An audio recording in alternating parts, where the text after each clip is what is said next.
Hello students, कैसे हैं आप सभी लोग।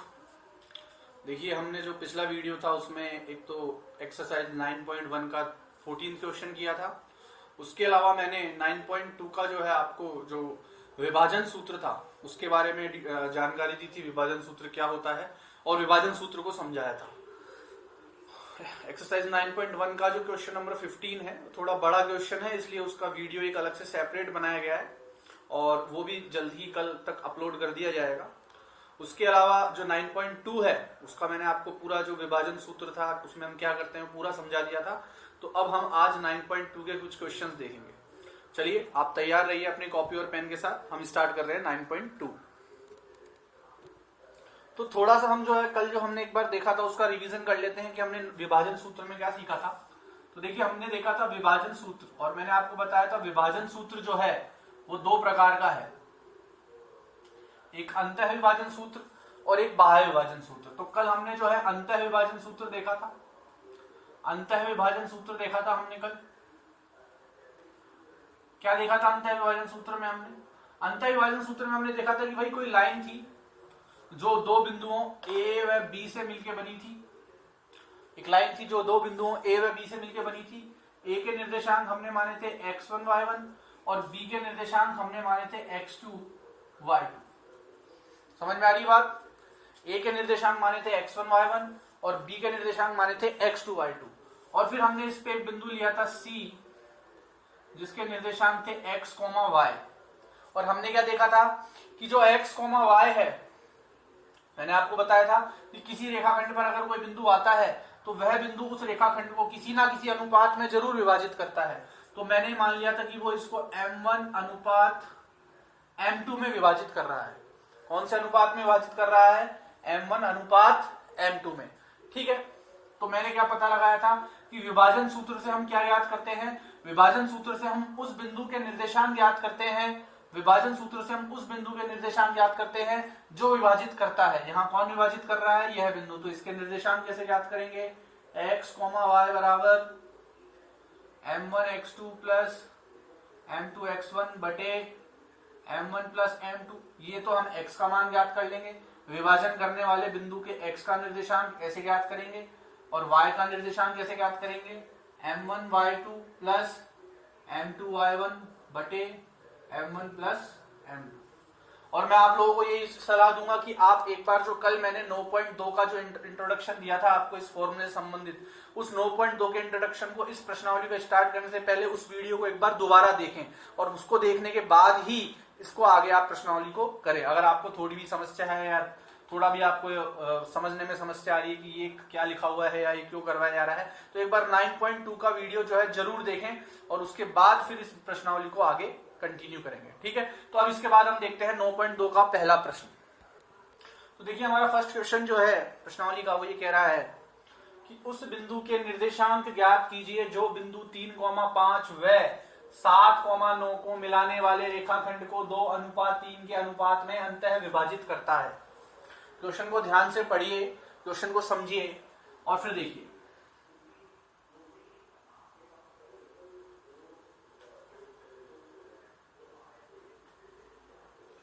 देखिए क्या कह रहा है ये, आपको उस बिंदु के निर्देशांक याद करने हैं। आपको उस बिंदु के निर्देशांक याद करने हैं जो बिंदु 3,5 व 7,9 को मिलाने वाले रेखाखंड को 2:3 के अनुपात में अंतः विभाजित करता है। तो ध्यान से क्वेश्चन को पढ़ेंगे तो दो बिंदु दिए हुए हमें 3,5 और 7,9। मान लो ये बिंदु A है और ये बिंदु B है। तो हमें उस बिंदु के निर्देशांक याद करने हैं जो इन दोनों बिंदुओं को मिलाने वाले रेखाखंड को, तो इन दोनों बिंदुओं को मिलाने वाला रेखाखंड कौन हो गया? AB। दोनों बिंदुओं को मिलाने वाले रेखाखंड को 2:3 के अनुपात में अंतः विभाजित करता है। तो एक बिंदु है, मान लीजिए कोई C, जो इस रेखाखंड AB को 2:3 में अंतः विभाजित कर रहा है।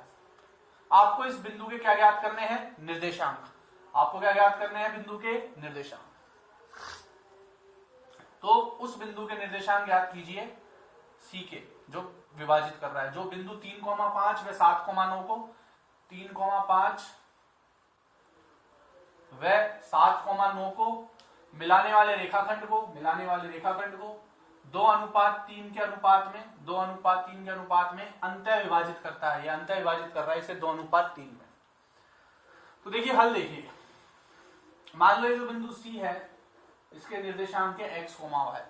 तो सबसे पहले तो जो आप 9.1 में करते आए हैं हर प्रश्न में, ये जो नाम है आपने खुद ने अपने मन से माने हैं, तो आप लिखेंगे माना दिए गए बिंदु क्रमशः A 3,5 व B 7,9 है। क्योंकि 3,5 और 7,9 जो है इनके नाम नहीं दिए हुए थे, ये हमने A और B खुद माने हैं, ठीक है। और ये जो बिंदु C है ये भी हमने खुद ने माना है, तथा C x, y माना है हमने इसे, तो तथा C x, y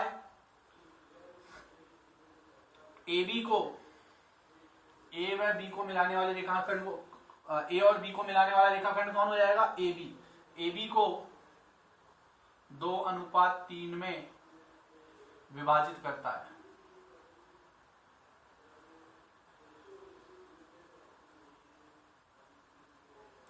तो आपको इस बिंदु के निर्देशांक याद करने हैं जो इसे विभाजित कर रहा है। और मैंने कल बताया था कि जो बिंदु विभाजित करता है उसके निर्देशांक कौन से सूत्र से ज्ञात करते हैं? विभाजन सूत्र से। तो यहां विभाजन सूत्र लगा के हम विभाजित करने वाले बिंदु के निर्देशांक ज्ञात कर लेंगे। अब विभाजन सूत्र द्वारा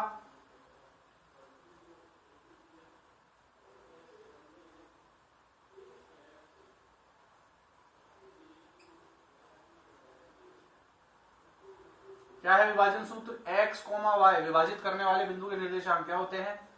m1 x2 plus m2 x1 बटे m1 plus m2 comma m1 y2 plus m2 y1 बटे m1 प्लस m2। अब यहां x1 y1 x2 y2 कौन से बिंदु थे? ये वाले। इसको तो हम क्या मानते हैं? x1 y1। और इस बिंदु को क्या मानते हैं? x2 y2। x1 y1 x2 y2 वो बिंदु होते हैं जिनको मिलाने वाले रेखाखंड को विभाजित किया जाता है। तो इन दोनों बिंदुओं को मिलाने वाले रेखाखंड को ही तो विभाजित किया जा रहा है। तो इसको मैं x1 y1 मान लूंगा, इसको x2 y2। वही करना है आपको, पेंसिल से छोटा छोटा x1 y1 और x2 y2 लिखना है, प्रश्न खत्म हो जाएगा, तब मिटा देना। अच्छा, ये m1 और m2 क्या होते हैं? मैंने बताया था अनुपात होते हैं। तो ये तो पहला अनुपात मान लो m1, इसके ऊपर छोटा सा लिख देना m1 पेंसिल से लिख देना, और ये छोटा सा अनुपात m2। जब प्रश्न खत्म हो जाए तो इन्हें सबको मिटा देना। ये सिर्फ हमारी सुविधा के लिए लिखते हैं। चलिए, तो हमें कौन से बिंदु के निर्देशांक करने हैं? C के। तो C x, y बराबर m1 कितना है? 2 इंटू x2 कितना है? अब देखिए m1 x2 कितना माना है मैंने? 7। तो 2 इंटू 7 प्लस m2 कितना है? 3 इंटू x1 कितना है? 3 बटे m1 plus m2 2 plus 3 comma m1 2 into y2 9 plus m2 3 into y1 5 बटे 2 प्लस 3 m1 प्लस m2। तो देखिए cx, y कितना आएगा?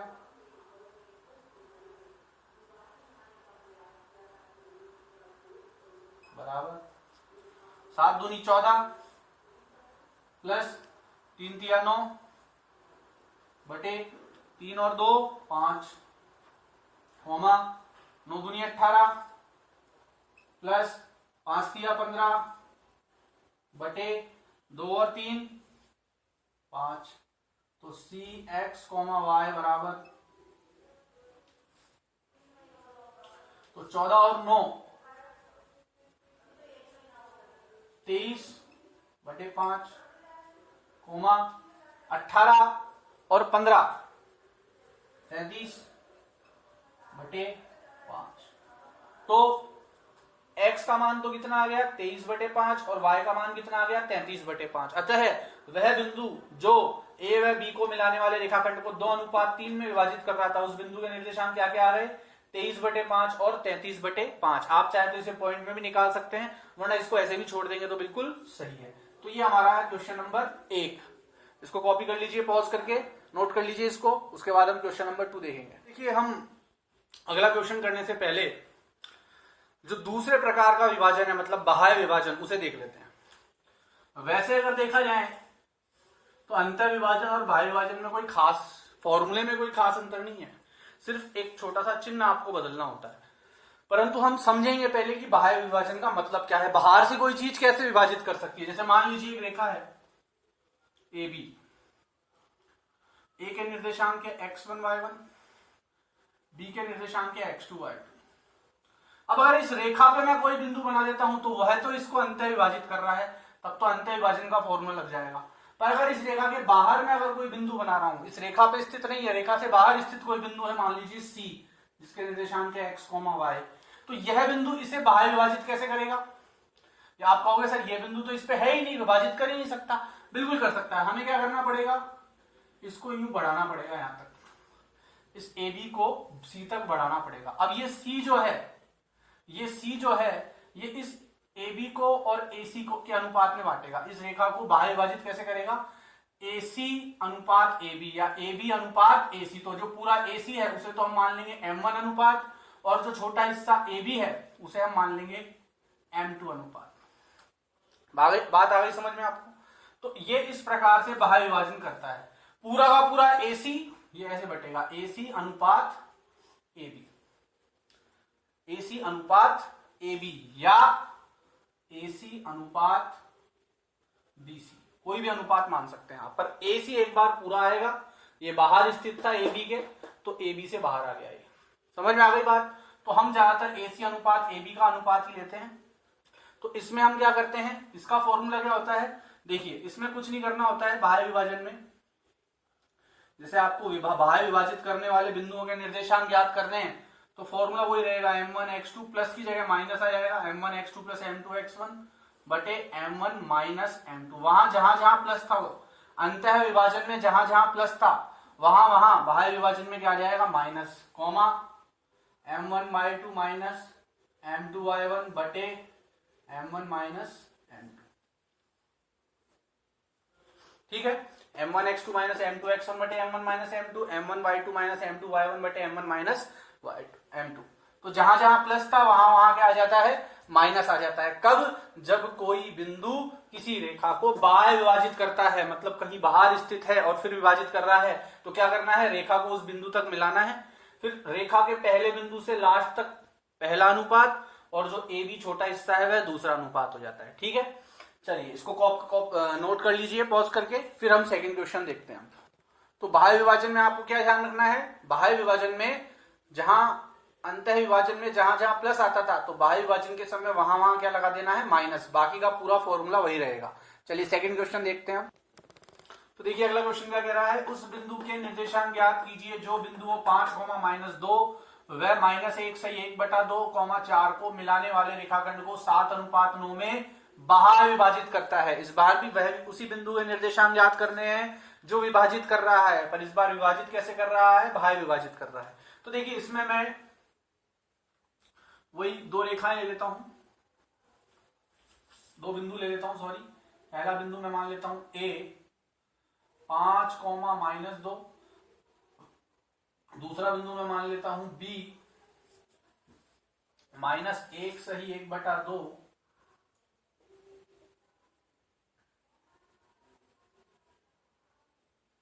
-4। और इन दोनों बिंदुओं को मिलाने वाली रेखा को एक तीसरा बिंदु है जो बाह्य विभाजित कर रहा है। मान लो बिंदु है C, वो यहां कहीं स्थित है इस रेखा से बाहर। ठीक है, मैंने बताया था जब बाहर स्थित है बिंदु बाह्य विभाजित कर रहा है, तो बाहर स्थित होगा विभाजन करने वाला बिंदु, रेखा से बाहर की तरफ होगा, तो इसको इससे मिला दीजिए। ठीक है, अब ये जो बिंदु है ये इसे किस अनुपात में बांट रहा है? 7:9 में। तो देखो 7 तो छोटा हिस्सा होगा और 9 बड़ा हिस्सा होगा। बात आ रही है समझ में? 7 तो छोटा हिस्सा और 9 पूरा बड़ा हिस्सा। तो देखिए वैसे एग्जाम में मैं बता दूं आपको 99% जो क्वेश्चन है वो अंतः विभाजन सूत्र से आते हैं, पर क्योंकि ये भी बहुत आसान है, इसमें भी कोई समस्या नहीं है, थोड़ा चित्र आपको समझना होता है बस। तो यहां पे मैं अनुपात लिख दूंगा 7:9। तो आप ऐसा करिए बड़े वाले हिस्से को तो पहले लिख दीजिए 9 और छोटे वाले हिस्से को लिख दीजिए बाद में, या 7:9 लिख देता हूं मैं यहाँ पे। 7:9 में विभाजित कर रहा है सी। तो ये तो हमारे कौन से बिंदु हो जाएंगे, यहां लिख देता हूं ऊपर। ये तो हमारा हो जाएगा x1, ये हो जाएगा y1, x2, y2, m1, m2 और इसके निर्देशांक हमें ज्ञात करने हैं। तो सबसे पहले कोई लाइन लिख लेना आप। माना दिए गए बिंदु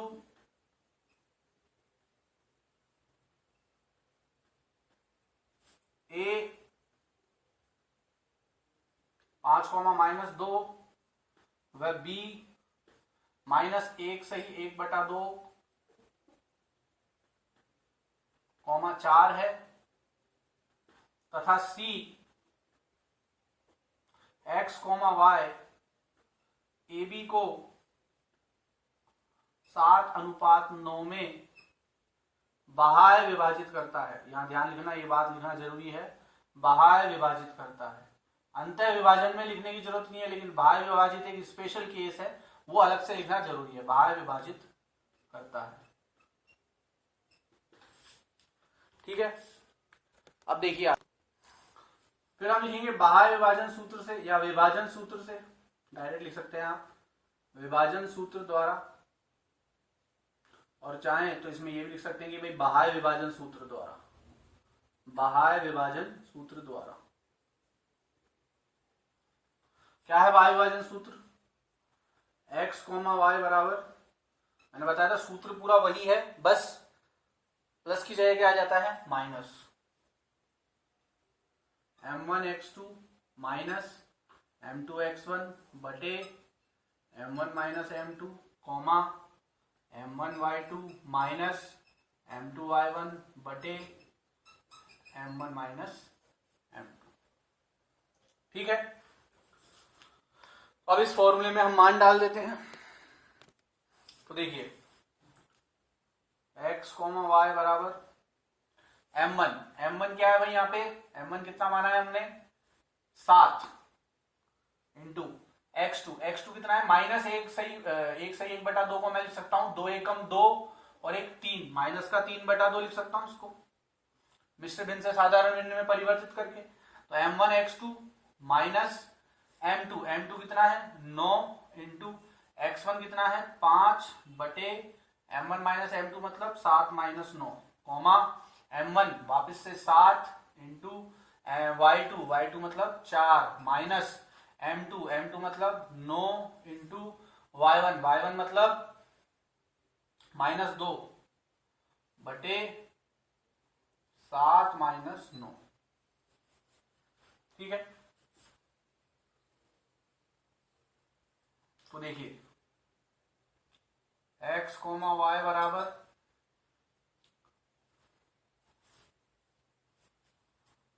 7 को -3 से करेंगे तो -21/2, -9 को कहां से करेंगे तो -45 बटा 7 में से 9 जाएंगे तो -2 कॉमा 7 चौक 28 -9 इंटू -2 प्लस के 18, दोनों माइनस की संख्या है, गुणा होने पर उत्तर प्लस का आएगा। 7 में से 2 गए तो -2, 7 में से 9 गए तो देखिए ऐसा करिए, इसको पॉज करके वीडियो को इसको कॉपी कर लीजिए, फिर मैं इसको इरेज कर देता हूं।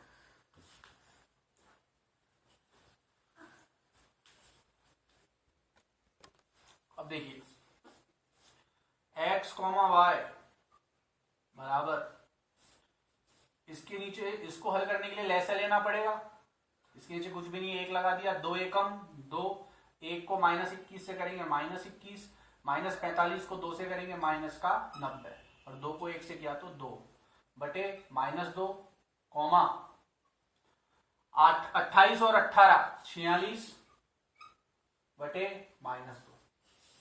तो x, y c लगा देना भाई इन सबके सामने, c x, y। अब देखिए दोनों माइनस की संख्याएं हैं, जुड़ेगी तो ये कितना आ जाएगा माइनस के 111 बटे 2 बटे -2 कॉमा -2 46 को कितनी बार काटेगा, -23 बार, तो माइनस के 23। तो x, y बराबर, ये -2 के नीचे कुछ भी नहीं तो क्या है 1, ये ऊपर जाके उल्टा हो जाएगा, तो ये हो जाएगा 1 माइनस के 111/2 इंटू 1/-2, माइनस से माइनस कट जाएगा, कॉमा माइनस के 23। तो x, y कितना आ जाएगा, माइनस के 111/2 दूनी 4, कॉमा माइनस के 23। तो ये जो है हमारा बाह्य बिंदु आ जाएगा, वह बाह्य बिंदु जो कि a और b को बाह्य विभाजित कर रहा है। क्या आ गया, 111/4, कॉमा -23। ठीक है, इसको नोट कर लीजिए। और अब जो है देखिए, अब थोड़ा हम हमारे कोर्स को थोड़ा फास्ट करेंगे, थोड़ा जो स्पीड है कोर्स को कवर करने की उसको थोड़ा फास्ट करेंगे। तो आप सभी लोग जो दिया गया काम है उसको बिल्कुल टाइम टू टाइम करके ग्रुप में अगर आप बिल्कुल समय पे अगर सबमिट करवा देंगे तो हम फटाफट अगले वाले टॉपिक पे आ सकते हैं। ठीक है, तो आप लोग काम को बिल्कुल समय पे कीजिए, ताकि मैं चाहता हूं कि ज्यादा से ज्यादा चैप्टर हम कवर कर सकें और ढंग से समझते हुए। ये भी नहीं है बहुत फास्ट चलना है, इतनी स्पीड रखनी है कि आपको समझ में आए और ज्यादा धीरे भी ना हो। ठीक है, उसके लिए आपको दिए गए काम को टाइम टू टाइम बिल्कुल जैसे ही दिया जाए तुरंत आपको उसको करके सबमिट करवाना है। कुछ बच्चे हैं जो अभी तक होमवर्क नहीं कर रहे हैं, काफी ऐसे बच्चे हैं जो लापरवाही कर रहे हैं पढ़ने में और होमवर्क डिपॉजिट नहीं कर रहे हैं। तो प्लीज टाइम पे अपना होमवर्क डिपॉजिट करें, लापरवाही ना करें। 10th बोर्ड है, केयरलेस ना रहें। धन्यवाद।